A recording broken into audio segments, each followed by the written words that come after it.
Last class में हम लोगों ने कहां तक कर लिया था? फंक्शन कर रहे थे आई थिंक, है ना? फंक्शन कर रहे थे, फंक्शन फंक्शन फंक्शन फंक्शन।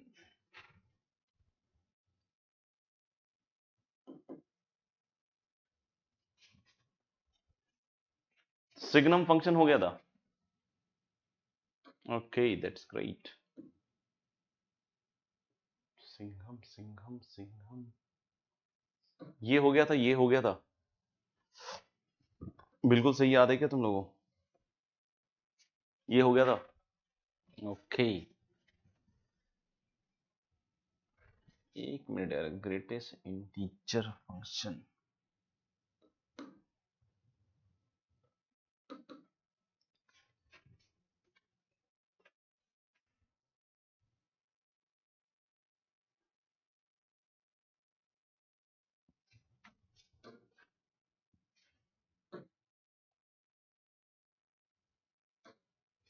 तो आज हम लोग शुरू करने वाले हैं दोस्तों ग्रेटेस्ट इंटीजर फंक्शन से। शुरू करने वाले हैं कहां से? ग्रेटेस्ट इंटीजर फंक्शन से, है ना? तो ध्यान से देखिएगा क्योंकि काफी इंपॉर्टेंट है ये ग्रेटेस्ट इंटीजर फंक्शन गाइस, है ना? काफी इंपॉर्टेंट है।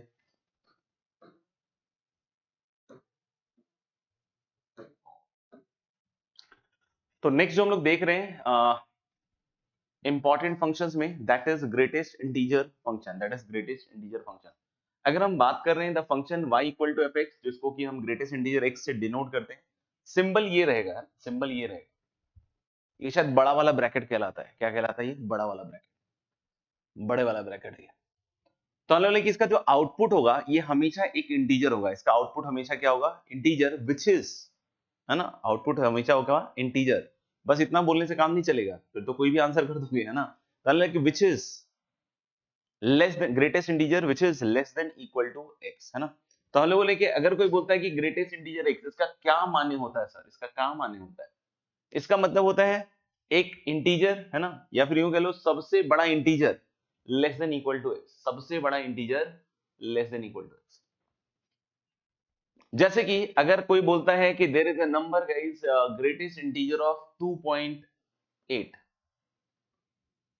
तो बाय डेफिनेशन अगर इसमें मैं काम करूंगा तो क्या बोलूंगा? सबसे बड़ा इंटीजर जो 2.8 या 2.8 से छोटा हो। तो अगर आप नंबर लाइन के हिसाब से देखिएगा मेरे भाई, अगर आप नंबर लाइन के हिसाब से देखिएगा तो जैसे कि अगर आप देख सकते हो कि 0 1 2 और इधर अगर 3 मानते हैं तो 2.8 यहां कहीं बैठेगा। अगर 2.8 इधर कहीं बैठ रहा है तो हम लोग बोल रहे हैं कि सबसे बड़ा इंटीजर जो 2.8 या 2.8 से छोटा हो। क्या लगता है आपको? सबसे बड़ा इंटीजर जो 2.8 या 2.8 से छोटा हो, तो मुझे लगता है कि वो सबसे बड़ा इंटीजर कौन है? 2। वो सबसे बड़ा इंटीजर क्या है? 2। समझ में आ रही है मेरी बात? अगर कोई बोलता है कि सबसे बड़ा इंटीजर जो -0.7 से छोटा हो, जैसे इसकी वैल्यू कितनी होगी दोस्त? 2। तो कोई बोले सबसे बड़ा इंटीजर जो -0.7 या -0.7 से छोटा हो, -0.7 या -0.7 से छोटा हो, सबसे बड़ा इंटीजर। हाँ जी, greatest integer of minus point, yes, जो सबसे बड़ा इंटीजर है जो इससे छोटा है, दैट इज -1। कोई बोलता है सबसे बड़ा इंटीजर जो 2 या 2 से छोटा हो, सबसे बड़ा इंटीजर जो 2 या 2 से छोटा हो, yes yes yes, come on. 0 आ गया अभिनंदन जी का। अरे अभिनंदन जी, -1 को 0 कर दिया आपने। तो हम लोग लेंगे this is going to be what? 2। This is going to be what? 2। This is going to be 2। चलिए, जो सबसे बड़ा इंटीजर है ना, जो 2 या 2 से छोटा है, तो यानी कि 2। तो यानी यहां से मैंने क्या ऑब्जर्व किया? यहां से मैंने क्या ऑब्जर्व किया? जरा ध्यान से देखिएगा, साथ साथ ऑब्जर्व करते हैं ना, साथ साथ ऑब्जर्व करते हैं। हम साथ साथ हैं, इधर देखिएगा। अगर कोई भी नंबर आप 0 से 1 के बीच का लो, think about any number between 0 से 1। जैसे होता था ना बचपन में, बोलते थे आपको कि सोच लो एक नंबर, उसको दोगुना कर दो, उसमें 5 जोड़ दो, उसमें 6 का भागा दे दो, ऐसे करके जो बोलते थे, है ना? तो हम लोग को वैसे नहीं सोचना है, हम लोग को बस सोचना है कि 0 से 1 के बीच का कोई भी नंबर, तो अगर आप 0 से 1 के बीच का कोई भी नंबर लोगे और उसका ग्रेटेस्ट इंटीजर सोचो क्या होगा।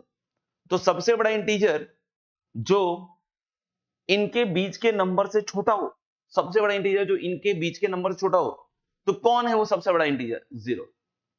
सबसे बड़ा इंटीजर जो इनके बीच के नंबर से छोटा हो, तो सबसे बड़ा इंटीजर वो कौन है? सबसे बड़ा इंटीजर कौन है वो? हाँ, तुमसे पूछ रहा हूं यार, तुम ही बताना है, और कौन बताएगा? Yes yes, 0। Very good. तो हम लोग बोल सकते हैं क्या कि जो सबसे बड़ा इंटीजर जो 0 से 1 से, है ना, 0 के 1 के बीच के नंबर्स हैं, है ना, उसका जो अगर कोई बोलता है ग्रेटेस्ट इंटीजर, तो आंसर क्या आएगा? 0। तो क्या आपने फील किया कि इसके बीच के नंबर्स का ग्रेटेस्ट इंटीजर इसके लेफ्ट हैंड साइड वाला इंटीजर है, इसके लेफ्ट हैंड साइड वाला इंटीजर है। 0 का भी ग्रेटेस्ट इंटीजर 0 है, बट 1 का ग्रेटेस्ट इंटीजर 0 नहीं है। 1 का ग्रेटेस्ट इंटीजर 1 है। अगर मैं बोलूं बच्चों 1 से 2 के बीच का नंबर, उसका इंटीग्रल पार्ट या उसका greatest integer, greatest integer is nothing but the integral part of the number. Greatest integer is nothing but the integral part of the number. What is greatest integer? Greatest integer is integral part of the number.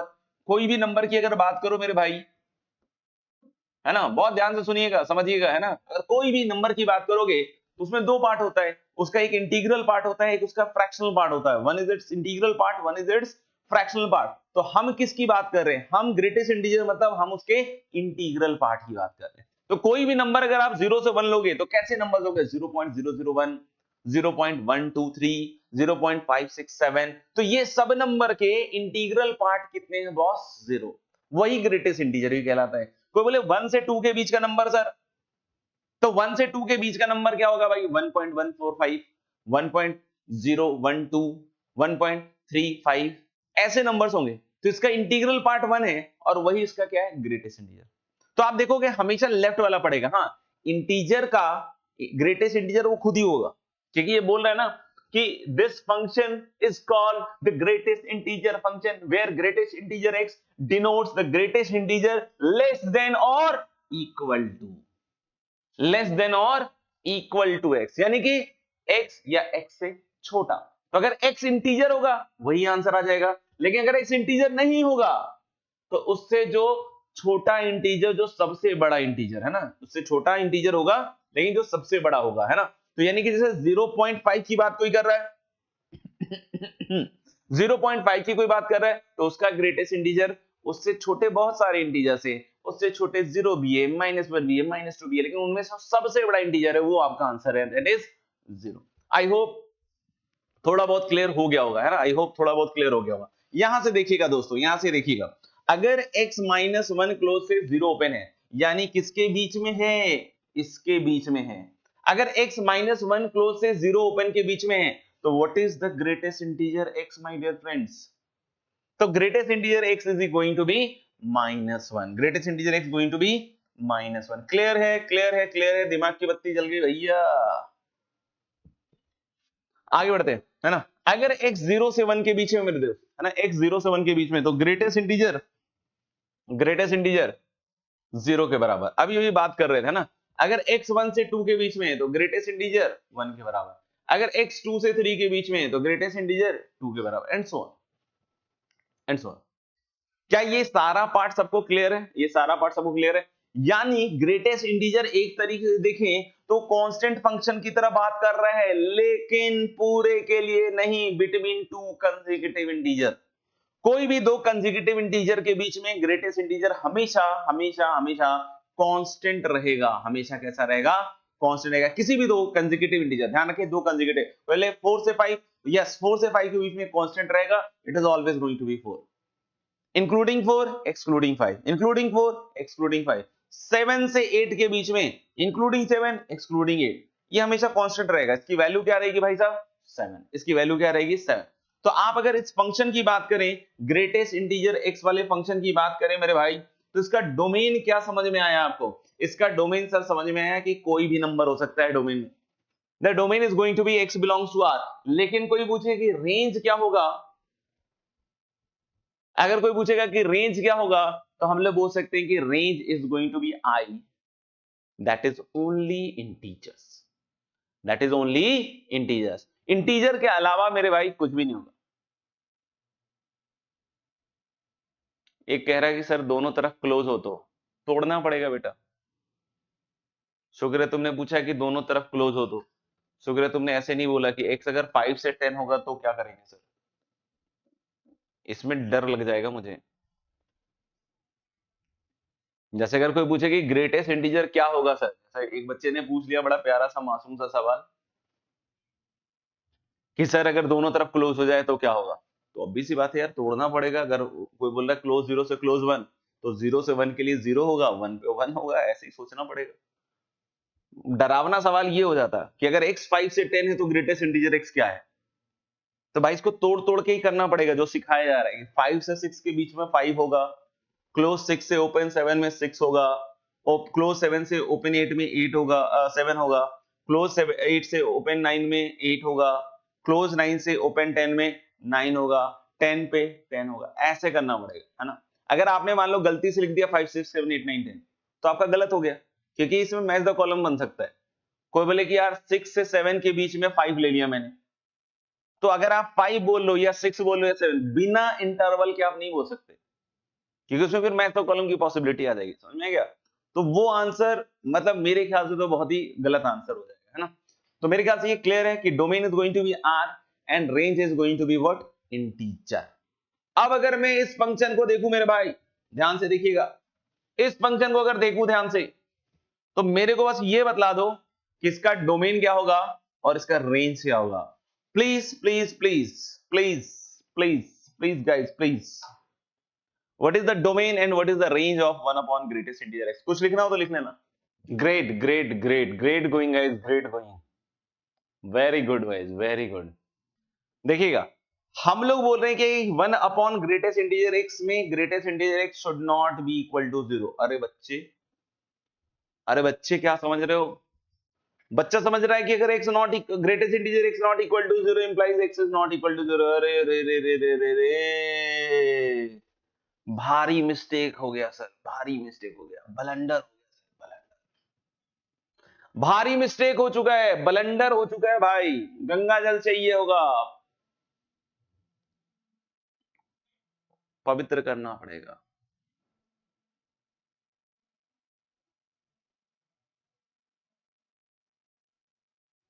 भाई मेरे greatest integer x 0 कब होता है, अरे लिख लिख के दिखा रहा हूं, लिख लिख के। अब उल्टा क्वेश्चन आ गया है कि अगर x 0 से 1 है तो ग्रेटेस्ट इंटीजर x 0 है। अब उल्टा क्वेश्चन आ गया कि अगर ग्रेटेस्ट इंटीजर x 0 है तो x कहां है।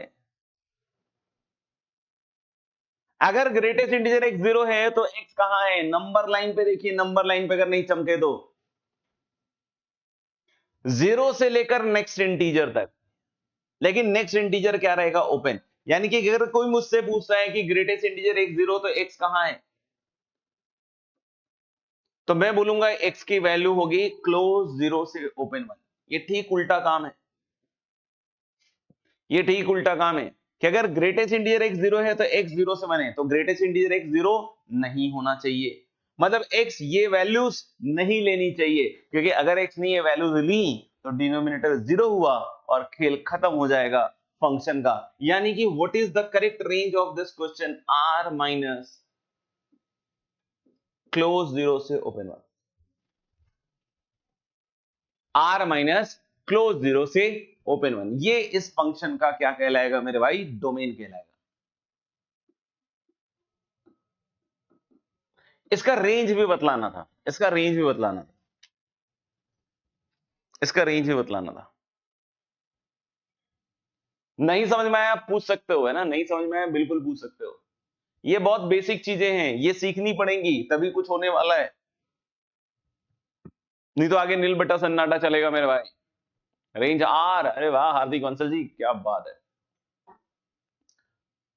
क्या बात है, क्या बात है। मुकुल जी का है आई, अरे वाह, पाठक जी का है 0 से 1, अरे वाह वाह, क्या बात। कृष्ण जी का है, कृष्णकांत जी का है अरे वाह वाह, क्या बात, अरे वाह वाह वाह, अरे वाह वाह वाह, अरे वाह वाह वाह, अरे वाह वाह वाह, मजा आ गया, मजा आ गया। आगम लिख रहा है कैन नॉट बी डिटरमिन्ड, क्या बात, बहुत ही सुंदर बे, बहुत ही सुंदर। अमिताभ जी लिख रहे हैं rational, I think rational thoughts is talking about, which I think he is missing.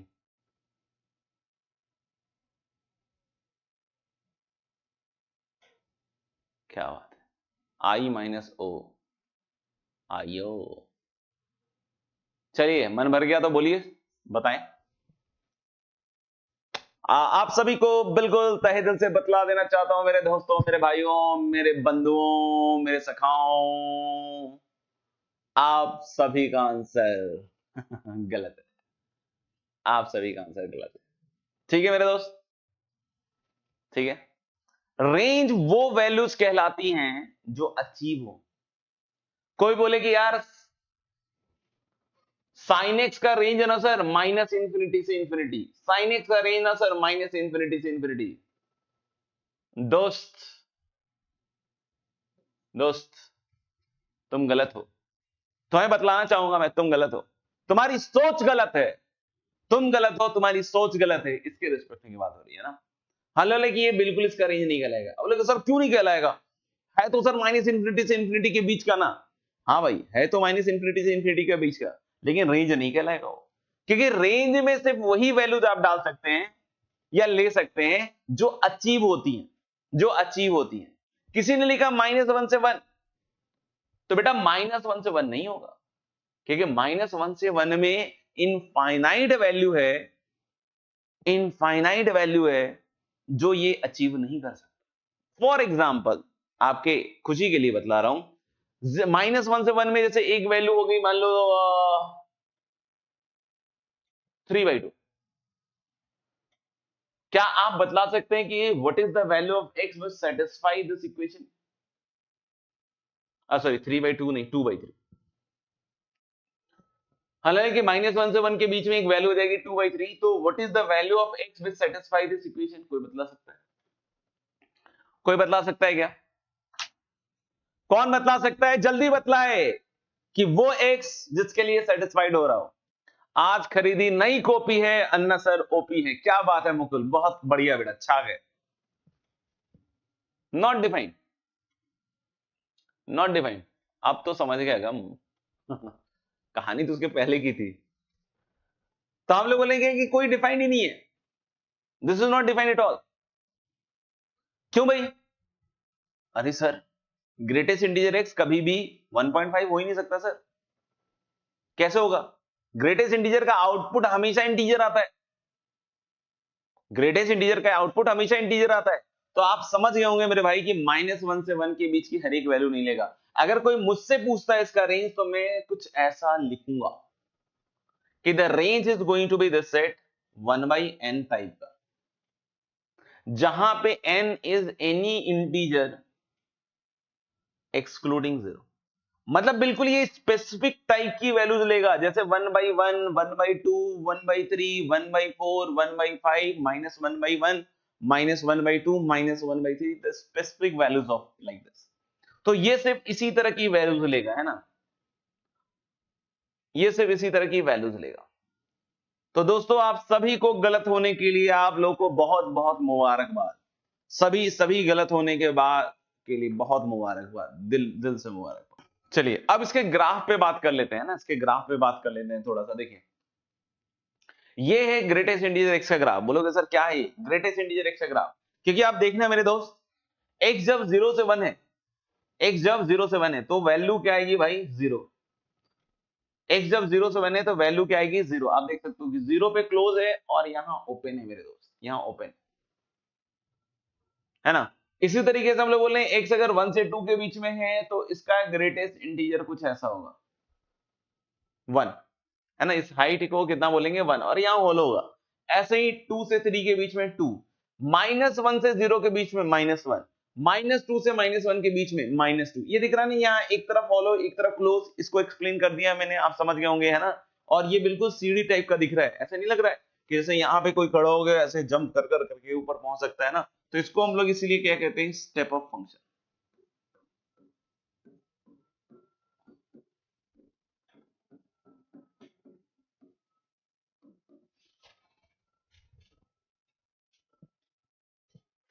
लिख लीजिएगा, ग्राफ बना लीजिएगा दोस्तों। इसके बाद इसकी प्रॉपर्टीज पे हम लोग आएंगे, इसकी प्रॉपर्टीज पे आएंगे, है ना। We will see its properties guys. चलो प्रॉपर्टी से पहले एक दो छोटे छोटे सवाल करते हैं ना, छोटे छोटे सवाल, एकदम महीन वाले सवाल है ना, फाइन सवाल। और इसी तरह की चीजें आपको तकलीफ देने वाली है ना, है तो बहुत छोटे सवाल, लेकिन फंडामेंटल से नहीं सीखोगे, रटोगे तो फिर दिक्कत आएगी, है ना। तो हम लोग बोले कि चलो छोटे छोटे से सवाल करते हैं ना, जैसे कोई कोई बोलता है कि solve for x.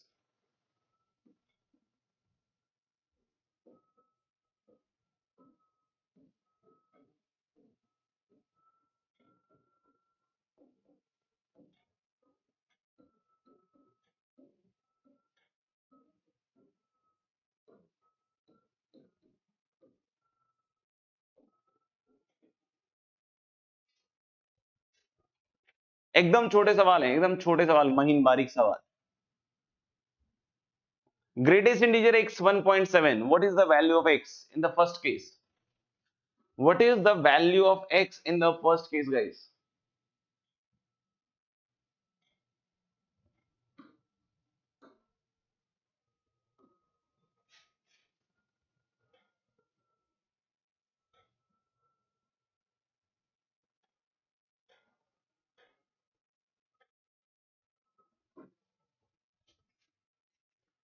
x belongs to 5। क्यों 5 सर, क्यों 5? क्योंकि भाई मेरे ग्रेटेस्ट इंटीजर 1.7 नहीं हो सकता है, क्योंकि ग्रेटेस्ट इंटीजर हमेशा इंटीग्रल आउटपुट ही देता है, तो ये नहीं हो सकता है। कोई पूछे greatest integer x 3.5, sir sir sir x belongs to 5 sir, क्योंकि 3.5 भी नहीं हो सकता है। कोई पूछे ग्रेटेस्ट इंटीजर x 4, बताओ भाई, अगर नहीं समझ में आए नंबर लाइन पे देखो कि कब ऐसे कौन से नंबर कहां मिलेंगे, कौन से ये नंबर कहां मिलेंगे, है ना, ये नंबर कहां मिलेंगे, है ना, जिसका ग्रेटेस्ट इंटीजर 4 हो। तो आंसर इज 4 से आगे और 5 से पहले। 4 से 5 के बीच के नंबर देखोगे आप, तभी तो ग्रेटेस्ट इंटीजर 4 मिलेगा मेरे दोस्त। 4 से 5 के बीच के नंबर देखोगे तभी तो ग्रेटेस्ट इंटीजर 4 मिलेगा, हाँ या ना, सही सही बोलो। 4 इंक्लूडेड होगा, क्योंकि ग्रेटेस्ट इंटीजर 4 तो होना है, 5 इंक्लूडेड नहीं होगा। क्यों बच्चे ग्रेटेस्ट इंटीजर x -2, तो हमेशा हम लोग बोल सकते हैं कि x की वैल्यू -2 से अगले वाले तक, यानी -1। यानी कभी भी हमें इस तरह का क्वेश्चन सॉल्व करना है कि भाई greatest integer x equal to any integer n, जहां n is any integer. General बात क्या बोलेंगे मेरे दोस्त इसके लिए, एनी इंटीजर। जनरल बात क्या करेंगे कि हम लोग बोले कि अगर x n एनी इंटीजर है तो x की वैल्यू हो जाएगी n से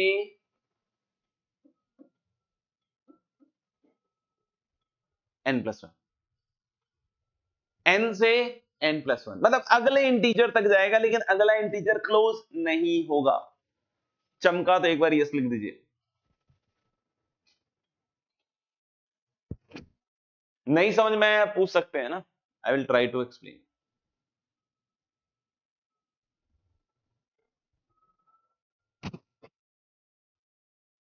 ये बहुत छोटी बातें हैं, बच्चे जल्दबाजी में इसको गड़बड़ा देते हैं, गलत कर देते हैं ना, तो आप मत कीजिएगा। चलिए अब हम पांचवें पे आते हैं, अब हम पांचवें पे आते हैं ना।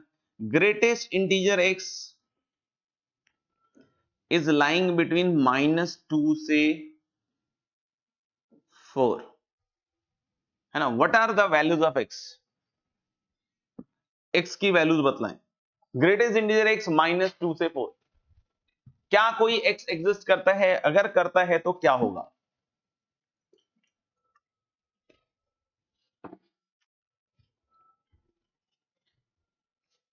अगर कोई x एग्जिस्ट करता है तो आपको बताना है कि कौन सा x है जो एग्जिस्ट करता है और क्या देगा ये वैल्यू x की। चलिए इसको करके देखते हैं, इसको बहुत प्यार से समझने की कोशिश कीजिएगा, है ना। नहीं समझे बहुत गलतियां करोगे, है ना। और ये बहुत छोटे सवाल है ना, बहुत छोटे सवाल है, बहुत छोटे सवाल है। हाँ तोड़ तोड़ के करना पड़ेगा, लेकिन समझते हुए पहले करना पड़ेगा, है ना। ग्रेटेस्ट इंटीजर x -2 से 4 के बीच में, बिल्कुल कॉन्सेप्ट को ध्यान से समझिएगा, है ना। ग्रेटेस्ट इंटीजर x है तो ये एक इंटीजर चीज होती है। ये एक इंटीजर चीज होती है। इंटीजर है तो अपने जात वालों से ही बात करेगा ये, है ना, ये सबसे बात नहीं करेगा, ये सबके बराबर नहीं हो जाएगा। इसके लिए क्या होगा कि भाई ग्रेटेस्ट इंटीजर एक्स अगर इंटीजर है तो ये -2 से 4 की हर एक वैल्यू नहीं लेने वाला, ये -2 से 4 के बीच की हर एक वैल्यू नहीं लेने वाला है, ये सिर्फ इंटीग्रल वैल्यूज ही अटेन करेगा। नहीं समझा, ये सिर्फ इंटीग्रल वैल्यूज ही अटेन करेगा, यानी कि यहां पे ग्रेटेस्ट इंटीजर एक्स की पहली पॉसिबिलिटीज लिखिए कि क्या क्या पॉसिबिलिटीज हैं दोस्त। तो इसमें ग्रेटेस्ट इंटीजर एक्स क्या हो सकता है, -2 हो सकता है सर, -1 हो सकता है सर, 0 हो सकता है, इसके अलावा कुछ नहीं होगा, 1 हो सकता है, 2 हो सकता है, 3 हो सकता है, 4 हो सकता है। ये पॉसिबिलिटीज हैं ग्रेटेस्ट इंटीजर एक्स की। इसके अलावा कोई बोले सर -2 से 4 के बीच में 3.9 हो लेगा, नहीं होगा मेरे बेटे, नहीं होगा। कोई बोलेगा कि यार सर 2.5 हो जाएगा इसके बीच में, नहीं होगा।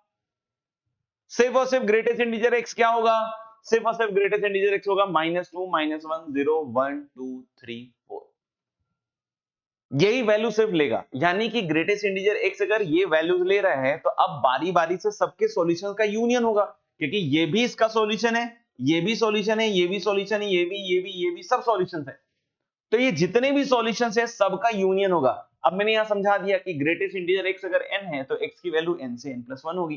तो इसको देखो रिपीटेड एप्लीकेशन होगा कि ग्रेटेस्ट इंटीजर x अगर -2 है मेरे दोस्त, तो पहले कहां से कहां तक जाएगा, -2 से -1 ओपन। फिर ग्रेटेस्ट इंटीजर x -1 है तो -2 से -1 पहले जा चुका है, फिर वो -1 से उसको 0 ले जाएगा। आप समझ रहे, तो मैराथन चल रहा है। इसने अपना टॉर्च अगले वाले को दिया, ये -2 से -1 ले गया, -1 से पहले उसने -1 वाले को पकड़ा देगा, तू दौड़ जा। तो फिर वो -1 से कहां दौड़ेगा, 0, फिर वो 0 वाले को टॉर्च दे देगा, फिर वो आगे बढ़ेगा। ऐसे करते करते करते 4 वाला, तो 4 वाला कहां तक जाएगा, 5 तक, लेकिन 5 पहुंच नहीं पाएगा, वो आगे नहीं दौड़ा पाएगा, यानी कि -2 से कहां तक जाएगा, ये 5। तो सिंपल मैराथन में दौड़ा और सीधा पहुंच गया कहां तक, 5 में। लेकिन कोई पूछे इसके बारे में सर, इसके बारे में मेरे दोस्त देखना कि ग्रेटेस्ट इंटीजर एक्स क्या क्या वैल्यूज ले सकता है, तो चालू ही करेगा ये -4 से दोस्त, -4, -3, -2 करते करते कहां तक जाएगा, 5 तक। यानी कि जब ग्रेटेस्ट इंटीजर एक्स -4 लेगा तो एक्स की वैल्यू -4 से दौड़ के -3 जाएगी, फिर वो -3 से -2 ऐसे कर करके मैराथन चलता जाएगा, क्योंकि बीच में कोई टूटा नहीं है। तो अल्टीमेटली ये -4 से कहां चला जाएगा, 6 ओपन। ये मेरे 6th वाले का आंसर आ गया है ना। 7th वाले का आंसर की बात करेंगे तो हम लोग ग्रेटेस्ट इंटीजर एक्स क्या क्या लेगा बेटा, -3, -2, -1, 0, 1, 2, 3, है कि नहीं, है कि नहीं। यानी कि x की वैल्यू फिर से -3 से चालू होगी, मैराथन खेलना है, -2 तक जाएगा, -2 वाला -1 तक, ऐसे करते करते कहां तक जाएगा, 4। यानी these are the respective answers, है ना, these are the respective answers. देख लीजिए आप, है ना, देख लीजिए आप। नहीं समझ में आया कोई पूछ सकते हैं। बिल्कुल सिंपल है क्रैक करना इस तरह के सवालों को, कहीं कोई टफ नहीं है। चलिए मेरे ख्याल से हर एक बच्चे ने क्लियर क्लियर क्लियर लिख दिया है। कोई लिख रहा है तो वेट डाल दीजिए, और लिख चुके हो तो डन कर दीजिए, है ना। सभी समझ में आ गया, बहुत बढ़िया। अब हम बात कर रहे हैं भाई मेरे properties of greatest integer x की, है ना, properties of greatest integer function की। आई को सिग्निफाई करेंगे, इसका मतलब मेरे तो समझ में ज्यादा नहीं है, लेकिन हाँ मैंने आपको शायद सॉल्व करने का तरीका बतलाया। अब अगर आपको उसमें भी दिक्कत है तो यार मैं क्या ही बोल सकता हूँ, है ना।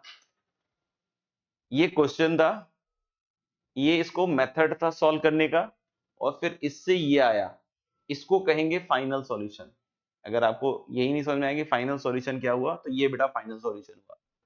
ये क्वेश्चन था, इसको सॉल्व करने के लिए हमने ये चीज की, और फिर फाइनली यहां पे ये सॉल्यूशन आया, और ये इसका सॉल्यूशन आ गया। अभी भी देख लीजिए, कोई डाउट है तो बताइए।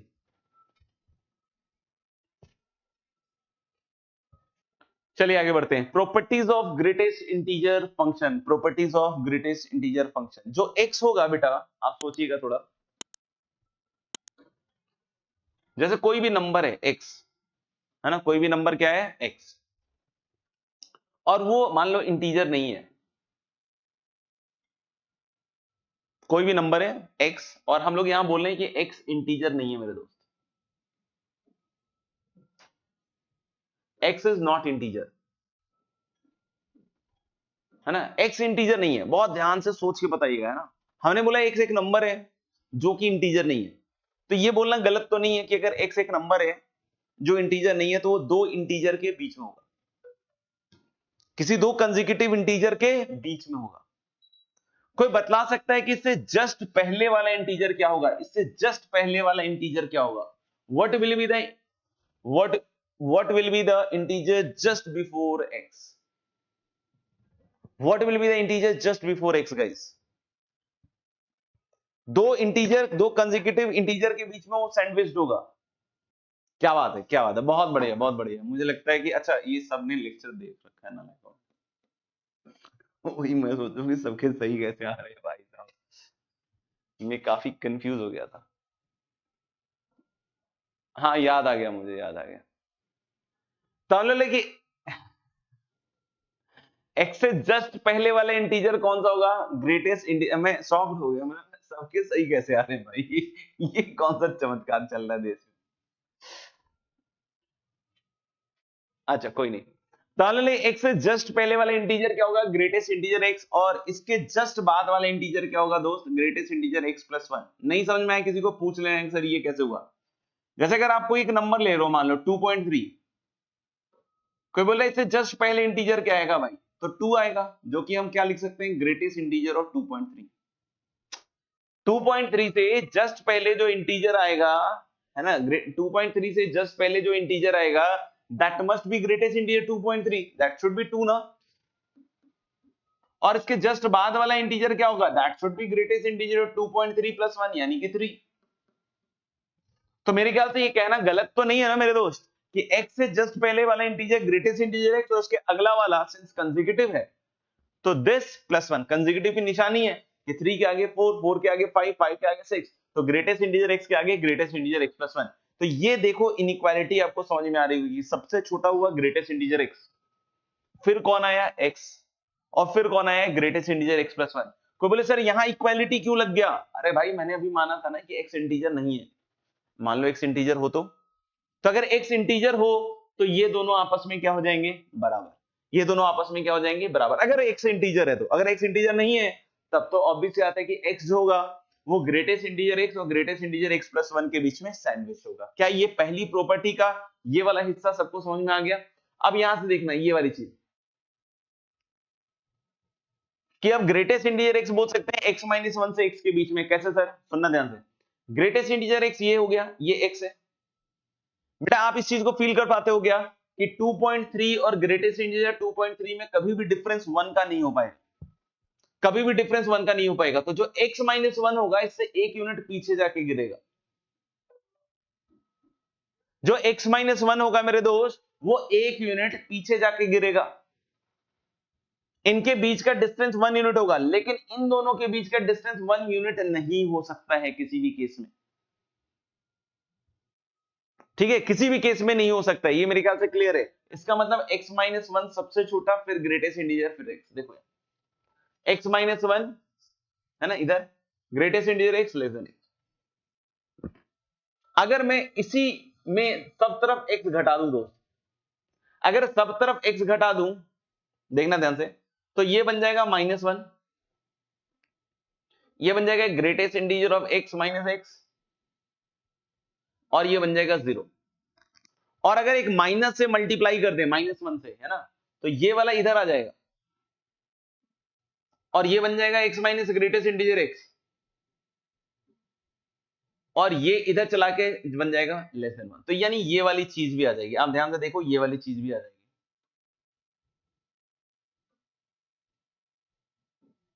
ये वाली चीज भी आ जाएगी कि जो x minus greatest integer x है ये क्लोज 0 से ओपन 1 के बीच में लाई करेगा। इसमें कुछ भी नहीं समझ में आया हो बता दीजिएगा, इसमें कुछ भी अगर नहीं समझ में आया हो तो बता दीजिएगा। चलिए भाई, मेरे ख्याल सबको क्लियर है ना। हाँ, हम लोग बोले कि नेक्स्ट जो पॉइंट है,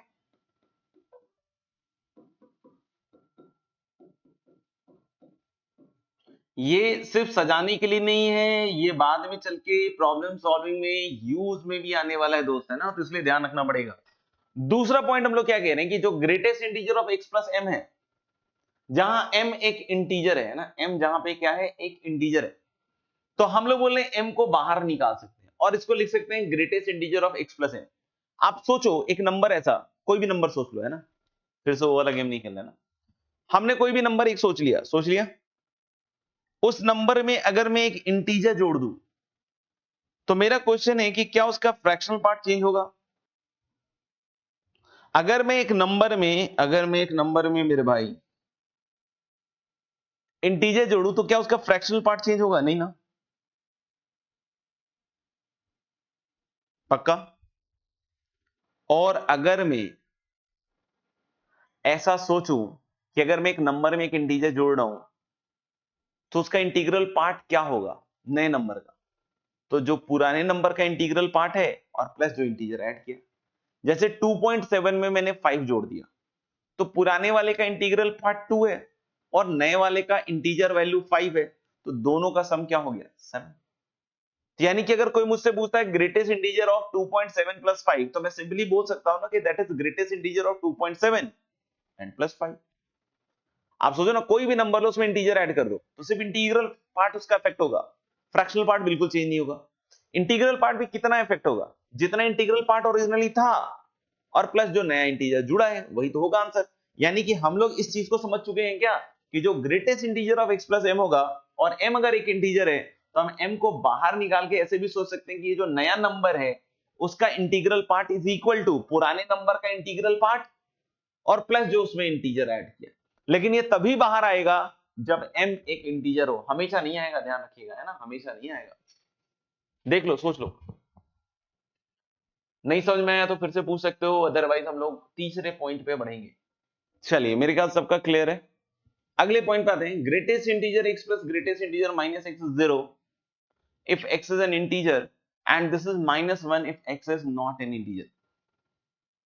greatest integer x plus greatest integer minus x 0 होगा जब x इंटीजर होगा। आप सोच लो, कोई नंबर लो 2, एक कोई नंबर ले लो -2, उनका जो सम होगा वो किसके बराबर हो जाएगा? 0। एक 2 लिया, एक -2 लिया, उसका सम क्या हो गया? 0। कोई दूसरा नंबर लोगे, देखना ध्यान से, बहुत ध्यान से देखना, मैं आपको समझाने की पूरी कोशिश करूंगा और शायद आपके समझ में भी आ जाएगा अगर आप ध्यान से देखिएगा तो। देखना, मैंने कोई एक नंबर लिया x बॉस, इसके पहले वाला इंटीजर आपने बोला खुद से कि ग्रेटेस्ट इंटीजर x होगा सर, बिल्कुल सही बात है। और ये मान लो कि एक नंबर है 0, है ना, बीचों बीच वाला नंबर, तो -x बॉस इधर होगा, इतना होगा,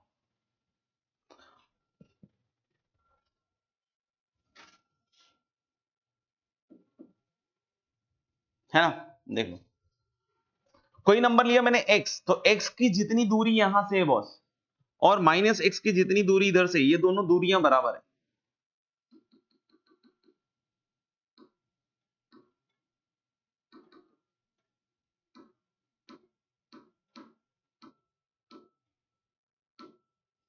है ना। अगर मैं पूछूं कि यहां से ये जो दूरी है x की, उतनी दूरी पे हम लोग बोल सकते हैं इधर -x मिलेगा आपको,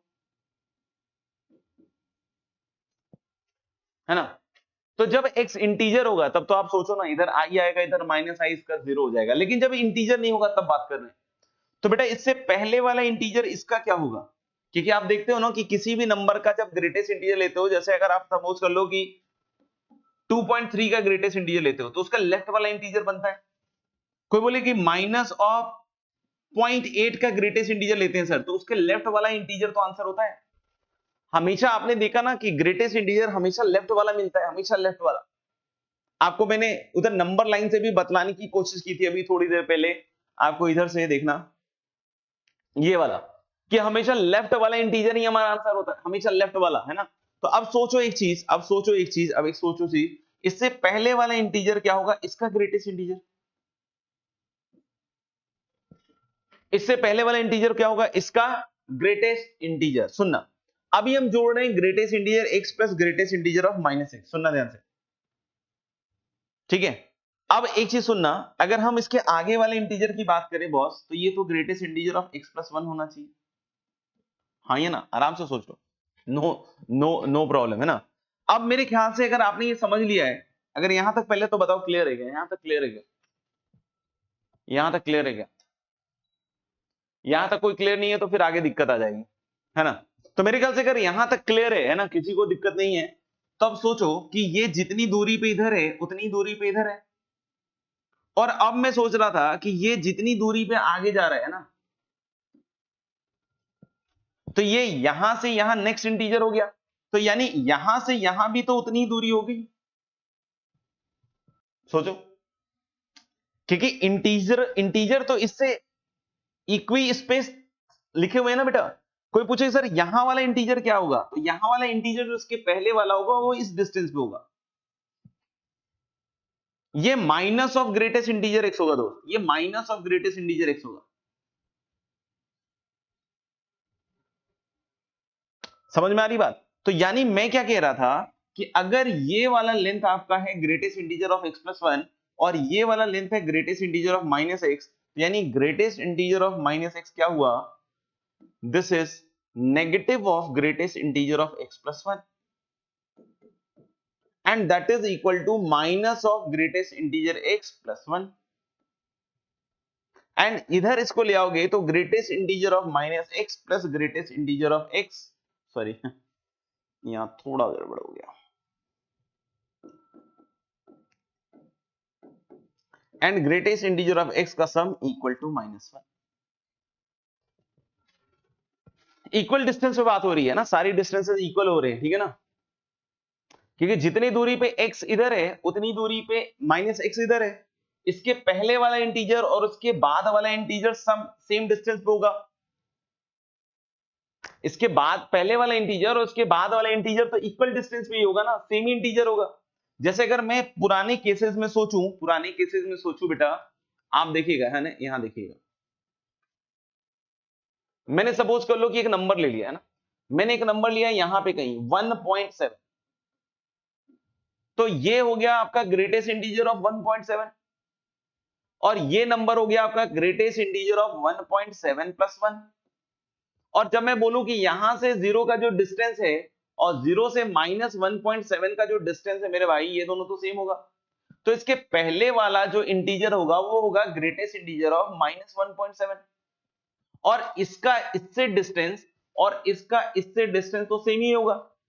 यानी मैं नहीं बोल सकता क्या कि जो ग्रेटेस्ट इंटीजर ऑफ माइनस 1.7 है ना, यानी कि यहां से यहां तक का जो लेंथ है, that length is equal to this length but negative in sign, यानी कि this must be negative of this value, यानी कि माइनस ऑफ 1.7 का ग्रेटेस्ट इंटीजर माइनस 1, और इसको इधर ले जाओगे अपने आप इसकी वैल्यू क्या आ जाएगी, माइनस 1, क्योंकि जो इधर 2 मिल रहा है और इधर जो माइनस 2 मिल रहा है वो तो सेम ही डिस्टेंस पे होंगे ना। तो वही चीज मैं इधर भी कह रहा हूं आपको, वही चीज मैं इधर भी कह रहा हूं कि जो आपका यहां पे ग्रेटेस्ट इंटीजर x प्लस 1 की डिस्टेंस होगी जीरो से, और जीरो से जो ग्रेटेस्ट इंटीजर माइनस x की डिस्टेंस होगी, distance wise they must be equal but opposite in sign, तो इसलिए इसकी जो वैल्यू होगी वो इस वैल्यू का नेगेटिव होना चाहिए।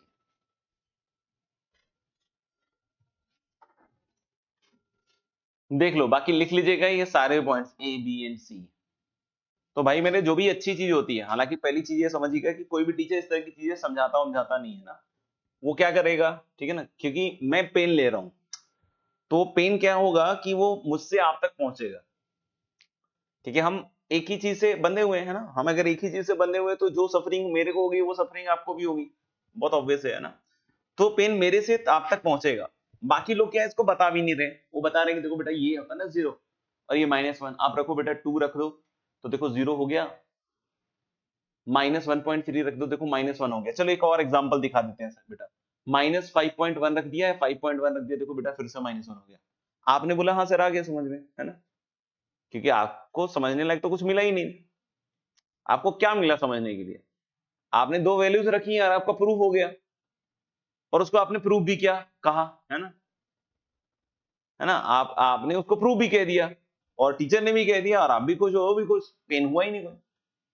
अब लेकिन उससे रिलेटेड कोई ऐसी चीज आएगी जो थोड़ी सी अच्छी होगी या अलग लेवल पे होगी, है ना, क्योंकि जेई मेन भी आज आपको पता ही कि मेन में कैसे लेवल पूछता है, समझ में आ रही बात। तो वहां पे आपको फिर दिक्कत आ जाएगी, जहां भी थोड़ा सा ग्रेटेस्ट इंटीजर को घुमाया फिराया जाएगा, पहली चीज तो ग्रेटेस्ट इंटीजर उसमें साला -1 घुस जाता है, बच्चा परेशान हो जाता है, तड़फड़ा जाता है, उसको चमकता ही नहीं कि क्या है ये। उसको सिर्फ वैल्यू रखकर, दो वैल्यू रखकर उसके साथ छल हो गया। उसने बोला बहुत अच्छे टीचर हैं सर, बहुत अच्छा प्यार पढ़ाते हैं। उसके बाद उन्होंने क्या कहा टीचर ने आपको कि अरे बेटा देखो, मतलब जीवन में बहुत सारी चीजें हैं, आपको क्या करना है, आपको 12 सवाल करने हैं बेटा, आपको 12 सवाल करने हैं बेटा बस। जेईई मेन के अंदर मैथ्स में 12 सवाल कर लो, देखो आपको 12 चौक 48 सवाल हो जाते हैं, 52 नंबर पे 99 परसेंटाइल आ जाती है, और हो गया बेटा आपका। तो क्या ही है, आप सोचो ना, मैथ्स में आप सिर्फ 52 नंबर पे 99 परसेंटाइल लेकर आ रहे हो, और फिजिक्स में वही 85 पे आ रही है आपकी 99 परसेंटाइल। सोचो 85 नंबर ला रहे हो तब 99, मैथ में देखो 52 नंबर। बेटा आपने तो सब भाग देख लिया। अब ये जो माइंड वॉश आपका हो गया है, इसका कोई तोड़ तो है नहीं, क्योंकि आप किसी के कांटेक्ट में आए ही नहीं जो आपको सही गाइड कर पाता। आपको कोई ये बतलाने वाला भी होना चाहिए ना कि 52 नंबर लाने में, उसके 85 नंबर फिजिक्स की और मैथ्स के 52 नंबर लाने में जो मेहनत का लेवल है, वो मैथ्स में हो सकता है बहुत ज्यादा हो। आपको करना पड़ेगा, वो सवाल करने सीखने पड़ेंगे। आपको लग रहा है अरे 52 क्वेश्चन, मतलब हाँ सही सही तो कह रहे हैं, 12 12 नंबर इक्वेशन, मैथ्स में आती है, आपने सीख लिया, आपको कोई पेन ही नहीं हुआ। हाँ लेकिन अब क्या है कि अब मैंने आपको पेन दे दिया, अब लेकिन इस पेन को प्लेजर कौन बना पाएगा? Let's talk about this also कि who can make this pain as a pleasure. एक तो मैं, फिर मुझे मुझे सब समझ में आ रहा है, तो I can make this pain into pleasure. और मैं पेन में क्यों हुआ? क्योंकि तुम मुझसे डायरेक्टली अटैच्ड हो। मैं चाहूंगा कि तुमको अच्छी से अच्छी, जैसे तुम्हारे मम्मी पापा सोचते हैं ना कि तुमको ज्यादा से ज्यादा अच्छी से अच्छी चीजें हम दे पाए, है ना, ये कोई भी चीज हो तो हमारी जितनी औकात है उसके हिसाब से हम तुमको बेस्ट से बेस्ट दे पाए। तो वैसे एज अ टीचर मेरे अंदर भी रहता है कि यार हाँ इसको बेस्ट से बेस्ट दे पाए, ताकि ऐसा ना हो कि एग्जामिनेशन वाले दिन उसको कुछ ऐसी चीज हो जाए कि नहीं समझ में आए। लेकिन उसके साथ कुछ ऐसी चीज कब होगी या नहीं होगी? जब वो पढ़ेगा बैठ के। तो जिन बच्चों को इन सब चीजों को सीखने में दिक्कत आ रही है, उनको बैठ के पढ़ना पड़ेगा, क्योंकि they are watching now real content की क्या चीज हो रही है एक्चुअली, कैसे होता है ये -1, कैसे होता है ये 0, सबके लिए -1 होता है क्या, कैसे हुआ सबके लिए -1?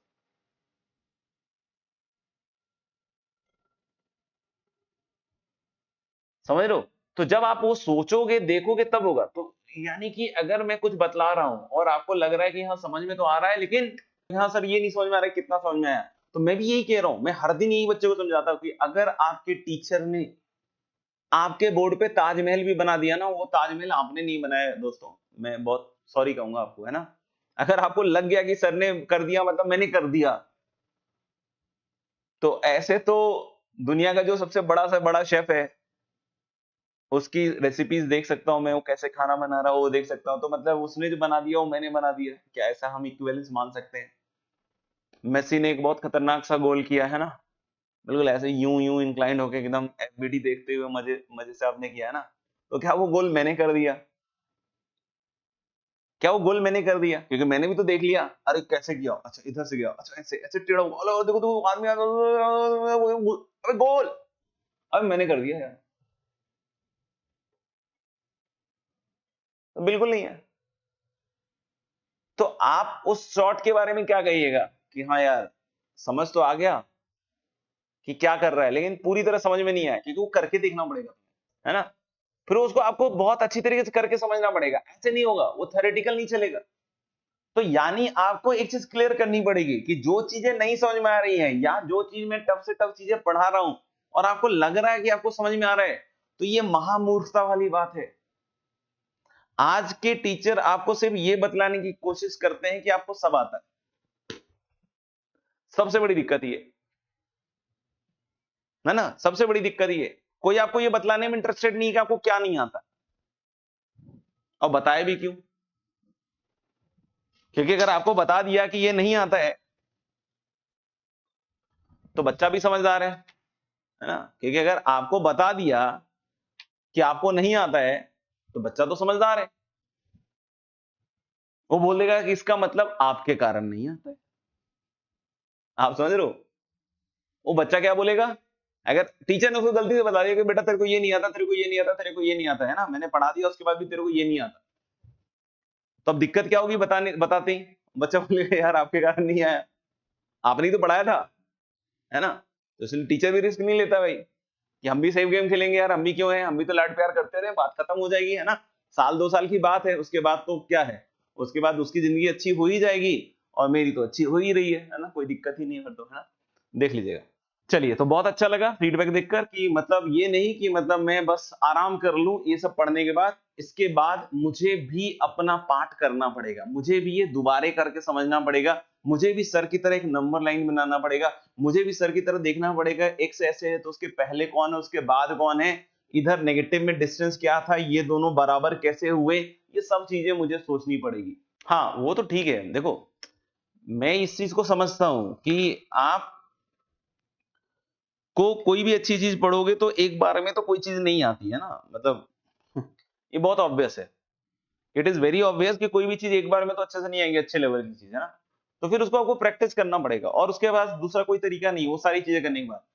लेकिन इसमें एक कैच और है कि अब इस चीज को सोच के गुमराह मत हो जाइए, मतलब एक कैच इसमें और है, ये है कि अब ये सब सुनने के बाद ऐसा कंक्लूजन आपने ड्रॉ कर लिया तो ये आपकी छोटी बुद्धि का रिजल्ट है कि अब आपने क्या कंक्लूजन ड्रॉ कर लिया कि इसका मतलब थ्योरी अच्छे से पढ़ना बहुत जरूरी है।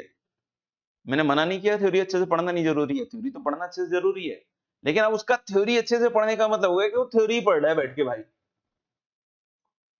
तो एक लेवल के बाद आप थ्योरी से उतनी चीजें एक्सट्रैक्ट नहीं कर सकते,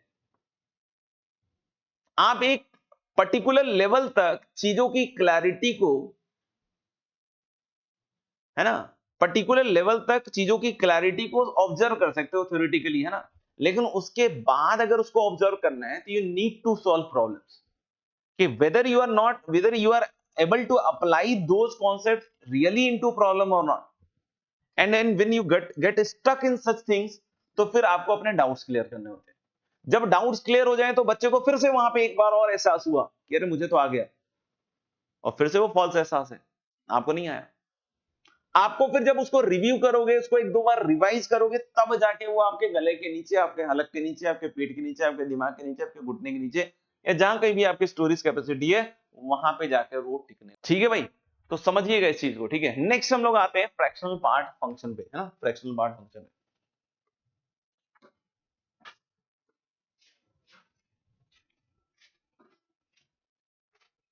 फ्रैक्शनल पार्ट फंक्शन में सुनिएगा, अब मैंने बोला कि कोई भी नंबर के दो चीजें होती है, एक तो उसका इंटीग्रल पार्ट और दूसरा उसका क्या होता है, फ्रैक्शनल पार्ट। तो कोई भी नंबर अगर एक से दो तो उसका इंटीग्रल पार्ट तो वही ग्रेटेस्ट इंटीजर हो गया, और फ्रैक्शनल पार्ट को हम लोग डिनोट करते हैं गाइस कर्ली ब्रैकेट से।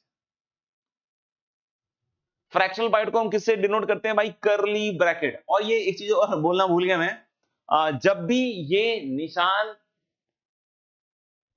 क्वेश्चन में मिले तो इसको ग्रेटेस्ट इंटीजर तुरंत से मत समझ लीजिएगा। अगर निशान मिल जाए तो तुरंत से इसको ग्रेटेस्ट इंटीजर नहीं समझ लीजिएगा, इसको लिखा हुआ मिलना चाहिए क्वेश्चन में कि this denotes greatest integer function, this denotes greatest integer function, तभी हम उसको ग्रेटेस्ट इंटीजर मानेंगे। और ऐसे ही अगर इस तरीके से कुछ लिखा हुआ है कि this denotes fractional part function, तो ही इसको फ्रैक्शनल पार्ट मानेंगे, यानी कि जब तक मेंशन ना हो तब तक हम इसको ग्रेटेस्ट इंटीजर या फ्रैक्शनल पार्ट नहीं लेंगे, नहीं तो फिर नॉर्मल ब्रैकेट की तरह काम करना पड़ेगा। तो मुझे लगता है कि ये वाला रिजल्ट आपको समझ में आएगा कि greatest integer x is going to be x is going to be greatest integer x plus fractional part of x। तो यानी यहां से मेरे पास फ्रैक्शनल पार्ट ऑफ x के लिए क्या आएगा बच्चों, फ्रैक्शनल पार्ट x के लिए आएगा मेरे पास x minus of greatest integer x minus of greatest. मतलब अगर एक नंबर से उसका इंटीग्रल पार्ट हटा देंगे तो क्या बचेगा, फ्रैक्शनल पार्ट। जैसे कोई नंबर है 2.1 लिखा हुआ है, उससे अगर मैं उसका इंटीग्रल पार्ट खींच लूं यानी 2 खींच लूं तो क्या आया 0.1 फ्रैक्शनल पार्ट। कोई बोले कि एक नंबर है -3.7, एक नंबर है -3.7, इसमें बेटा एक चीज बताइए, इसका इंटीग्रल पार्ट क्या है, तो साहब इसका इंटीग्रल पार्ट होता है -4। तो अगर इससे मैं इसका इंटीग्रल पार्ट हटा दूं तो जो मिलेगा वो होगा उसका फ्रैक्शनल पार्ट। यहां पे बहुत सारे बच्चे कच्चे होते हैं, वो माइनस ऑफ 3.7 को क्या सोच लेते हैं कि इसका फ्रैक्शनल पार्ट -0.7 है। ना रे बच्चे, ना रे मेरे लल्ला, बिल्कुल गलत है। इसमें से इसका इंटीग्रल पार्ट घटाओगे तो जो मिलेगा वो कहलाएगा फ्रैक्शनल पार्ट, यानी 0.3 इज द फ्रैक्शनल पार्ट। और हमने देखा है कि जो फ्रैक्शनल पार्ट है वो क्लोज जीरो से ओपन वन, ये देखिए ये देखिए ये देखिए, ध्यान से देखिए, ये जो x minus greatest integer x है यही तो फ्रैक्शनल पार्ट है। अभी देखो x minus greatest integer x अगर फ्रैक्शनल पार्ट है तो फ्रैक्शनल पार्ट किसके बीच में लाई कर रहा है, 0 से 1। यानी यहां से ये चीज समझनी चाहिए आपको कि जो फ्रैक्शनल पार्ट है मेरे भाई वो क्लोज 0 से ओपन 1 के बीच में आएगा। फ्रैक्शनल पार्ट जो होगा वो क्लोज 0 से ओपन 1 के बीच में आएगा। तो मेरे ख्याल से यहां तक सबको समझ में आ गया। अब इसका कोई पूछता है ग्राफ कैसे बनेगा सर, है ना, तो मैं बोल रहा हूं कि इसका ग्राफ सुनिएगा कैसे बनेगा।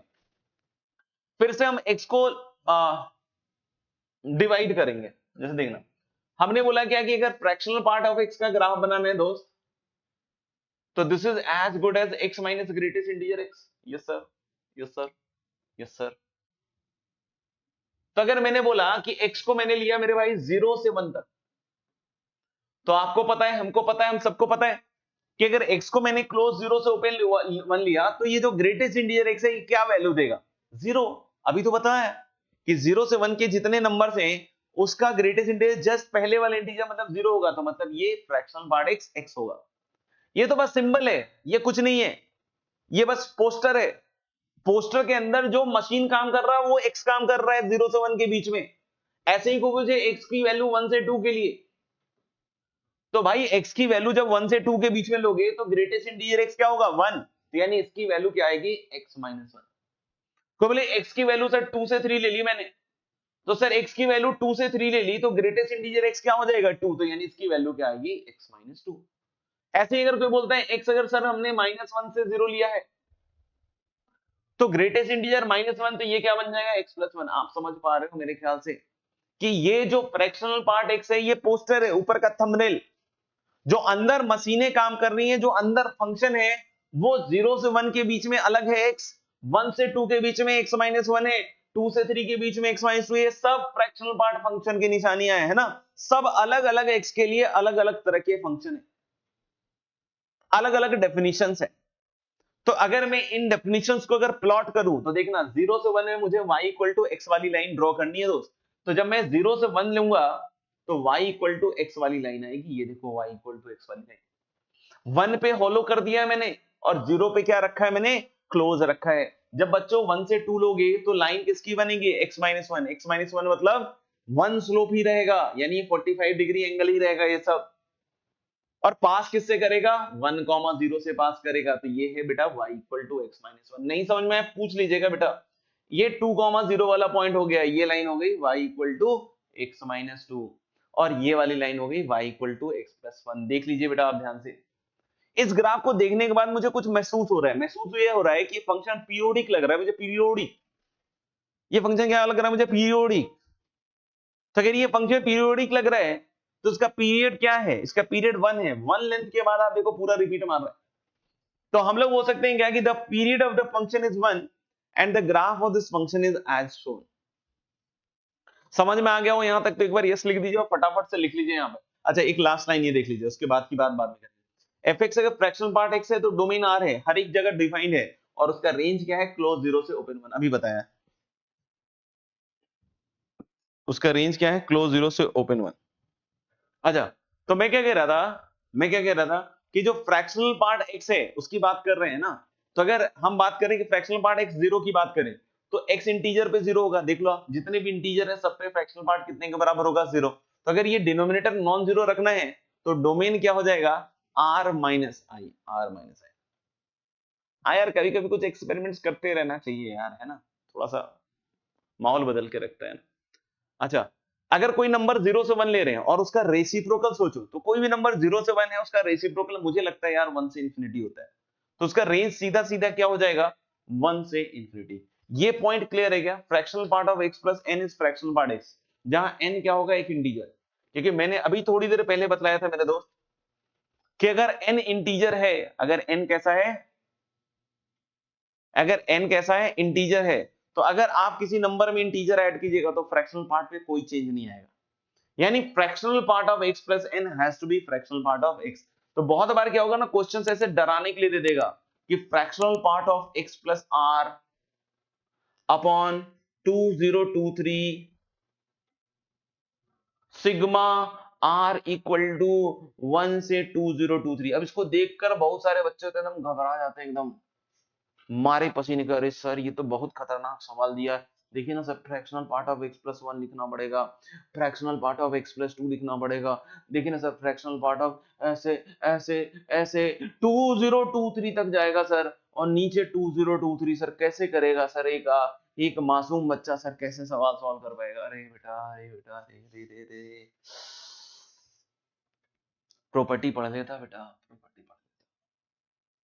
तो fractional part of x plus 1 कितना होता है दोस्त? Fractional part of x, fractional part of x plus 2 क्या होता है? फ्रैक्शनल पार्ट ऑफ x, और fractional part of x plus 2023 भी क्या होता है? Fractional part of x। तो यानी सब फ्रैक्शनल पार्ट ऑफ x है, और कितनी बार आया है? 2023 बार। तो यानी ऊपर क्या बना? 2023 into fractional part of x, और नीचे 2023 फ्रैक्शनल पार्ट ऑफ x। बच्चा घबराया होगा, सवाल में कोई दम ही नहीं है। वैसे तो डोमेन रेंज के कुछ क्वेश्चंस हम ऑलरेडी कर चुके हैं, लेकिन हम कुछ और क्वेश्चंस अब करने वाले हैं।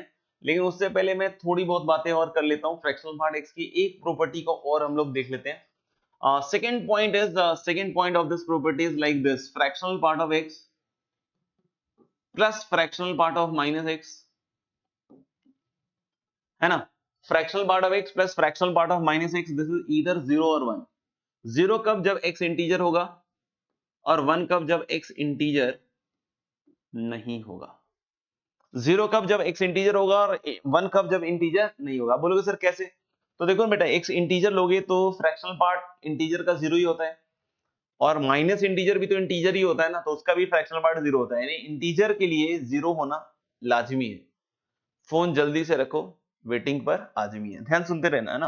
तो हमने क्या कि ऑफ कोर्स यहाँ पे ये चीज समझ में आ रही हो आपको कि अगर x को आपने इंटीजर लिया तो ये दोनों इंटीजर के फ्रैक्शनल पार्ट्स होंगे, और इसकी वैल्यू क्या हो जाएगी? 0। लेकिन जब इंटीजर नहीं है तो हम इसको शुरुआत करते हैं वहां से कि greatest integer x plus greatest integer minus x कितना हुआ। तो अगर x इंटीजर नहीं है मेरे दोस्त, अभी अभी हमने बात की थी, अभी अभी हमने प्रूफ किया था कि अगर x इंटीजर नहीं है तो इसकी वैल्यू -1 है। और अगर मैं ग्रेटेस्ट इंटीजर x की बात करूं तो ग्रेटेस्ट इंटीजर x होता है x minus fractional part of x, ये होता है। और कोई पूछे ग्रेटेस्ट इंटीजर -x है, तो इसमें जहां जहां x है उसकी जगह -x लिख दो भाई, जहां जहां x है उसकी जगह -x लिख दो। Yes sir. अब इसको ओपन करोगे तो x minus fractional part of x, yes sir, -x minus fractional part of -x equal to -1। तो देखो x का कटा, अच्छा लगा, x का कटा, और इन दोनों में माइनस साइन का मल्टीप्लीकेशन डालोगे तो fractional part x plus fractional part of -x है ना, इसमें माइनस से मल्टीप्लाई कर दो या माइनस निकाल के उधर फेंक दो, सीधा सीधा इसकी वैल्यू क्या आ रही है मेरे भाई? 1। तो x जब इंटीजर नहीं है तो इसकी वैल्यू 1 आ रही है, और x जब इंटीजर है तो इसकी वैल्यू 0 आ रही है। ग्रेटेस्ट इंटीजर में भी मैं एक प्रॉपर्टी आपके लिए ऐड कर देता हूं, है ना? वैसे तो रेयरली इस तरह की चीज यूज होती है, बट फिर भी अगर यूज हो जाए तो आप नहीं गलत करें, है ना? तो प्रॉपर्टीज ऑफ ग्रेटेस्ट इंटीजर में एक प्रॉपर्टी में और ऐड कर देता हूं कि अगर कुछ ऐसा मिले कभी आपको, और इसको प्रूव करने के लिए फिर से हम लोग x को इंटीजर प्लस फ्रैक्शन लेके प्रूव कर सकते हैं। उसमें इंटीजर के ऊपर दो केसेस बनते हैं, ऑड एंड इवन, और उससे वो प्रूव हो जाता है। तो greatest integer of x by 2 plus greatest integer of x plus 1 by 2 is going to be greatest integer of x। ध्यान रखिएगा, greatest integer x by 2 plus greatest integer x plus 1 by 2 is going to be greatest integer x। ऐसे ही अगर 3 के लिए भी करें ना तो 3 के लिए भी ट्रू है कि कोई बोले x by 3 का greatest integer plus x plus 1 by 3 का greatest integer plus x plus 2 by 3 का greatest integer, this is also equal to greatest integer x। आप समझ पा रहे हो? ठीक है ना? उसको प्रूव करने के लिए वही है कि अगर इसको प्रूव करना है तो x equal to I plus F लेंगे, जहां i इंटीजर f फ्रैक्शन, और i के ऊपर दो केसेस आएंगे, ऑड और इवन, और दोनों केसेस में इसके बराबर प्रूव हो जाएगा। कोई बोले इस केस में कैसे प्रूव करोगे सर? तो x इक्वल टू फिर से i प्लस एफ, i के 3 केसेस बनेंगे इसमें, 3k प्लस 1, 3k प्लस 2, उससे प्रूव हो जाता है ना, कोई बड़ी चीज नहीं है ना? इसी तरीके से अगर हम चाहें, नहीं जिसको करना हो इंटरेस्ट उसकी बात है, क्योंकि ये सब चीजें बहुत रेयरली आती हैं, ठीक है ना? जबरदस्ती कोई दे दे तो एक अलग बात है, तो इसलिए मैं बहुत ज्यादा इसको डिटेल में नहीं लूंगा आपके लिए, है ना, लेकिन हाँ किसी को इंटरेस्ट होगी यार कैसे प्रूव होता है तो वो मैंने बता दिया है। तो दोज हु वांट टू सी, अगर लगता है उनको तो देख लीजिएगा, बाकी तो कोई ऐसा हार्ड एंड फास्ट नहीं प्रूव करना है। कोई बोले कि greatest integer x by 4, greatest integer x plus 1 by 4, greatest integer x plus 2 by 4 plus greatest integer x plus 3 by 4, this is also greatest integer x। आपको ऐसा फील आ रहा है कि आप 5 के लिए, 6 के लिए, सबके लिए लिख सकते हो, है ना? कुछ नहीं है, लास्ट जितना नीचे है उससे एक कम तक जाना है, ठीक है? तो डोमेन के एग्जांपल में चलते हैं, अगर लिख लिया हो सबने। एक ही प्रॉपर्टी है, उसी को मैंने लिख दिया है ना।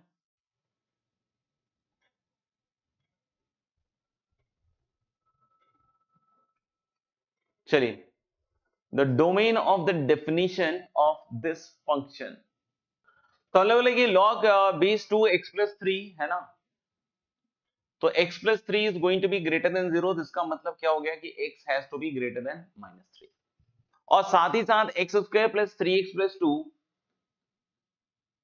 is not equal to 0, क्योंकि डिनोमिनेटर में है, तो यानी x की वैल्यू -1 और -2 नहीं हो सकती, यानी कि -3 से इंफिनिटी। और ये साइन क्या डिनोट करता है, जब कभी बोलता है ना कि समथिंग और ऐसा कर दे, तो इसका मतलब r, और अब जो लिखने वाले हैं ये वैल्यूज हटा दी जाएंगी।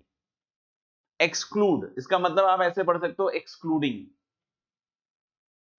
जब भी इस तरह का सिंबल यूज हो तो उसका मतलब क्या हुआ, एक्सक्लूडिंग।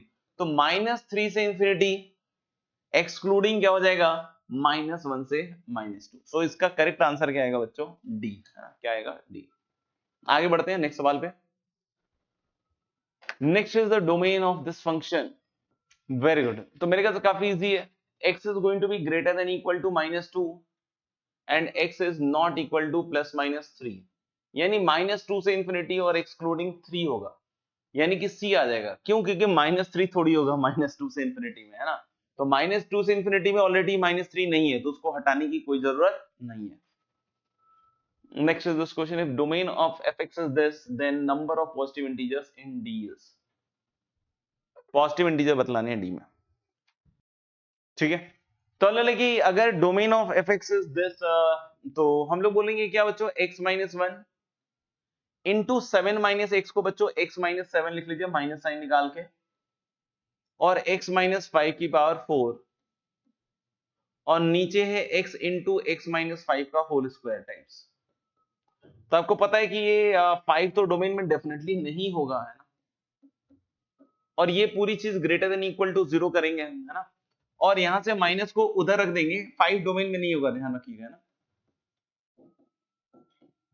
तो हालांकि x - 5 का होल स्क्वायर भी एक पॉजिटिव क्वांटिटी है, चाहो तो उसको हटा दो, है ना, क्योंकि 5 तो डोमेन में नहीं होगा, हम दिमाग में रख लेंगे, और नीचे x is going to be less than equal to 0। मेरे ख्याल से बेबी कर्व मेथड अब सबने देख लिया होगा, है ना। तो हमने लेके 5 नहीं होगा और बाकी सब तो कोई दिक्कत ही नहीं है, तो 0, 1 और 7, तो इधर प्लस, इधर माइनस, इधर प्लस, इधर माइनस, तो x की वैल्यू मुझे लग रहा है गाइस -इंफिनिटी से 0 ओपन और यूनियन 1 से 7, लेकिन इसमें 5 को हटाना बहुत जरूरी है दोस्त, क्योंकि 5 डोमेन में नीचे बैठा है, तो यानी 1 से 7 के बीच का हर एक इंटीजर तो होगा, लेकिन 5 नहीं होगा, तो total number of integers, positive integers, sorry not integers, positive integers is going to be 6। देख लीजिएगा। चलिए क्वेश्चन नंबर 4 पे आते हैं, the domain of this function. तो इसमें जो लॉग के अंदर का आर्गुमेंट है मेरे भाई, x² plus x - 2, this has to be positive. क्या ये टूटेगा, टूटेगा भाई, टूटेगा, तोड़ने से ही टूटेगा, है ना, यानी x ग्रेटर देन 1 और x लेस देन -2। दोस्तों ध्यान से बेस को देख लीजिए, ध्यान से बेस को देख लीजिए, -2 होगा, -2 होगा, -2 होगा मेरे भाई, -2 होगा। तो अगर मैं x को 1 से बड़ा कुछ भी रख दूं, तो ये हमेशा दिख रहा है ना कि 1 प्लस हाफ, मतलब ये 3/2 से बड़ा होगा, तो 1 होने के चांसेस हैं, 1 होने के चांसेस हैं मेरे भाई। तो यानी हम लोग बोल रहे हैं कि देखो ये पॉजिटिव तो होना चाहिए और ये 1 नहीं होना चाहिए बस, यानी कि greatest integer x plus half should not be equal to 1, यानी x plus half should not be lying between 1 से 2, यानी x की वैल्यू गाइस हाफ से 3/2 तक नहीं होनी चाहिए, हाफ से 3/2 तक नहीं होनी चाहिए। तो मेरे ख्याल से देखो -2 से तो पीछे तो नहीं जाएगा, है ना? कुछ गड़बड़ तो नहीं कर दिया मैंने?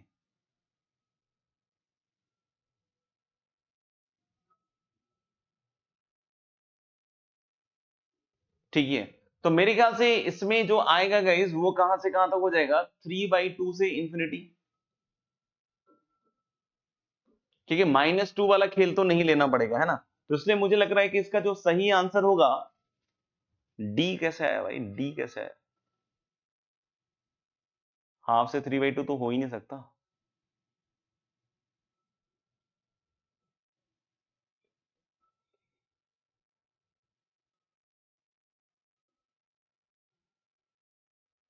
मेरे ख्याल से तो ए आना चाहिए ना।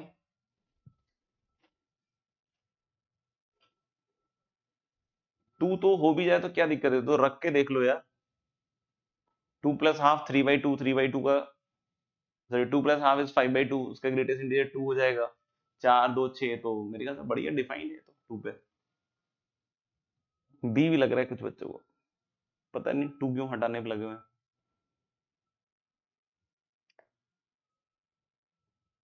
क्या ए बिल्कुल नहीं जम रहा है तुम लोगों को?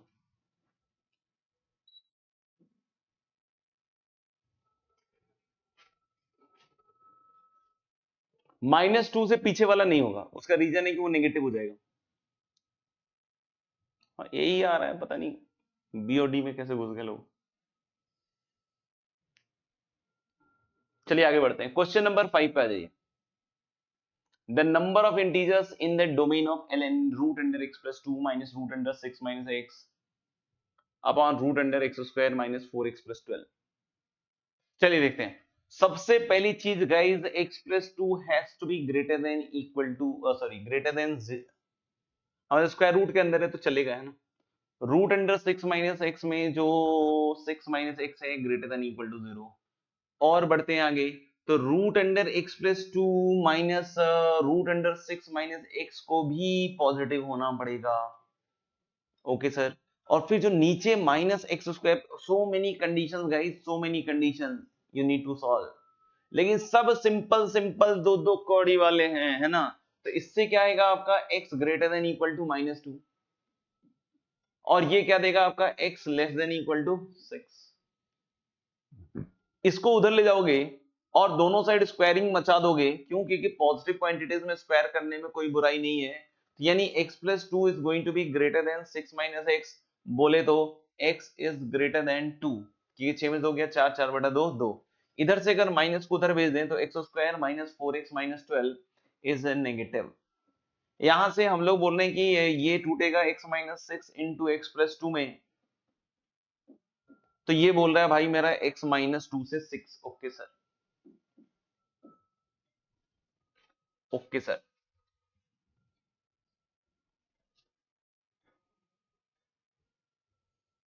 ठीक है, तो हम लोग बोल सकते हैं क्या कि अब क्या बोल रहा है, ये -2 से 6 तक, ये भी -2 से 6 तक है, ये बोल रहा है 2 से बड़ा, यानी सबका इंटरसेक्शन लेंगे तो मुझे लग रहा है कि ओपन 2 से 6 ओपन तक, ओपन 2 से ओपन 6 तक, यानी इसके बीच में कौन कौन सा आ रहा है, 3 4 5, यानी मुझे लग रहा है कि इसका आंसर क्या आना चाहिए बाबू मचाए, 3।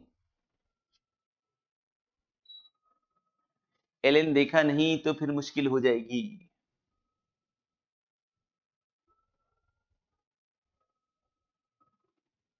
चलिए अगले सवाल पे चलें, अगले सवाल पे चलें। ऐसे मैंने 50 क्वेश्चन डोमेन के YouTube चैनल पे भी किया है, जिसका लिंक मैंने ग्रुप में डाल दिया था। अगर नहीं किया है उन सवालों को तो उनको भी कर लीजिएगा, ठीक है? फायदा हो जाएगा। अगर कर लिया है तो कोई दिक्कत नहीं, तब तो वेरी गुड, और नहीं किया है तो जरूर कर लीजिएगा, बाकी आपके ऊपर है, आप जैसा चाहें वैसी जिंदगी जीजिए।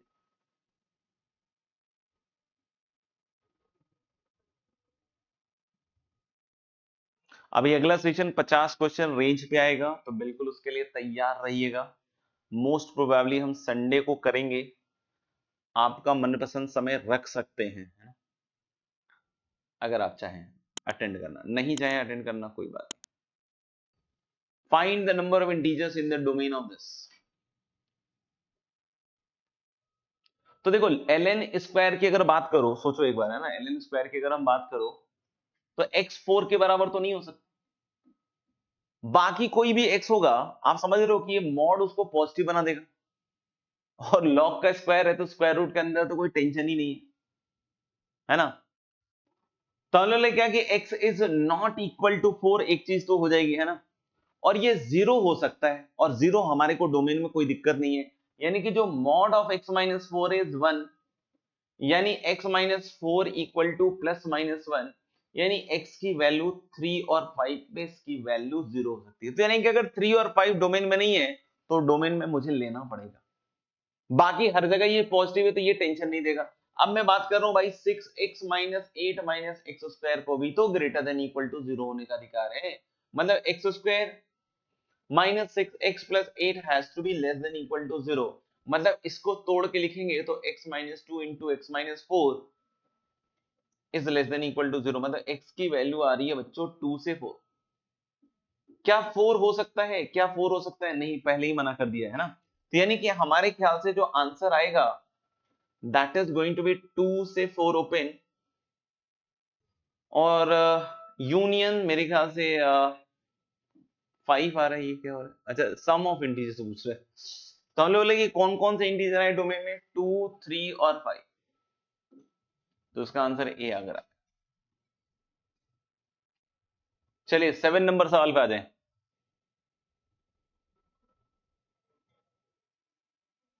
1 के इक्वल क्यों किया?